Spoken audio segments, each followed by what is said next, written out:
बिस्मिल्लाहिर्रहमानिर्रहीम। ਲੈ ਵੀ ਇੱਕ ਟੋਟਕਾ ਹੋਰ ਜ਼ਿਹਨ ਦੇ ਵਿੱਚ ਆਇਆ ਤੇ ਇਨਸ਼ਾਅੱਲਾ ਬੜਾ ਕੰਮ ਦਾ ਟੋਟਕਾ ਹੈ।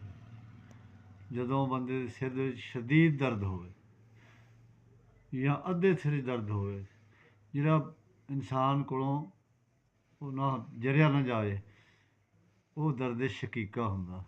ਉਹਨੂੰ ਕਹਿੰਦੇ ਸ਼ਕੀਕਾ ਦਰਦ। ਅੱਧੇ ਦਰਦ ਸਿਰ 'ਚ ਵੀ ਹੋ ਸਕਦਾ ਅਤੇ ਸਾਰੇ ਸਿਰ 'ਚ ਵੀ ਹੋ ਸਕਦਾ, ਸ਼ਦੀਦ ਦਰਦ। ਇਹਦੇ ਵਾਸਤੇ ਟੋਟਕਾ ਹੈ, ਅੰਗੂਰ ਦਾ ਪਾਣੀ ਲੈ ਲਓ, ਆਹ ਜੂਸ ਕੱਢ ਲਓ ਅੰਗੂਰ ਦਾ। ਜਿਸ ਵੇਲੇ ਅੰਗੂਰ ਦਾ ਜੂਸ ਕੱਢ ਲਓ, ਉਹਦੇ ਉੱਤੇ ਇੱਕ ਦਫਾ ਅਲਹਮਦ ਸ਼ਰੀਫ ਪੜ੍ਹਨੀ ਹੈ, ਸੂਰਤ ਫਾਤਿਹਾ। ਉਹ ਪੜ੍ਹ ਕੇ ਉਸੇ ਆਪ ਫੂਕ ਮਾਰਨੀ ਹੈ।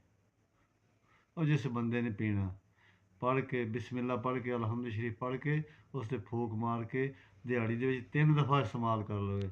ਜੇ ਦਰਦ ਰਹਿ ਜਾਵੇ